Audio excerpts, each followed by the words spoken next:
Salem Forest is not a place forgotten by time. Locals call it the Cursed Land. To us, it was just folklore until we stepped inside.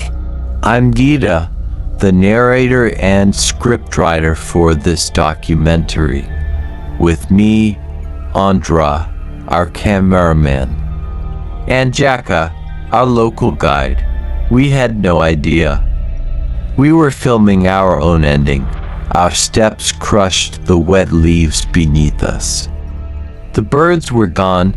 The forest was too quiet and far too cold.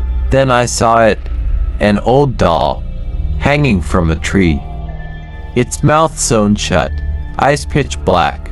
Why was this here? We heard voices, whispers, from all directions. But when we shined our flashlights, nothing was there. There it was, an old cabin, alone in the woods, as if waiting for us to enter. On the table an ancient book, bound in thick leather, marked with symbols I didn't recognize.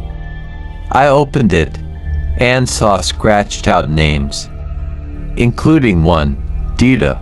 Salem, long ago, the site of the last witch trials. They were cursed, but they swore they'd return. We were too focused on filming. And Jaka vanished. His footsteps stopped. In the middle of the path, between the trees, a figure emerged, tall, long hair, eyes black as ink. I couldn't move. We ran, but no matter where we went, we always ended up back at the cabin. We were trapped.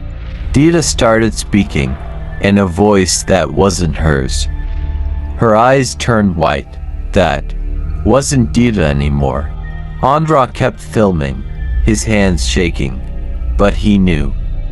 If we didn't make it, the world had to see what happened.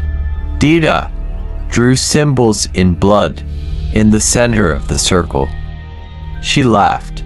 The ritual had begun. The shadow returned, but not alone. They surrounded us. We had nowhere left to go. I ran, camera in hand, my breath heavy. But the cabin appeared again. I couldn't escape. 3 days later, police found it. Just the camera, and the footage was terrifying. The final shot, Andra staring into the lens, and behind him, a faceless figure. Locals say they still hear voices in Salem Forest. Voices calling your name. We came seeking a story, but became part of a legend.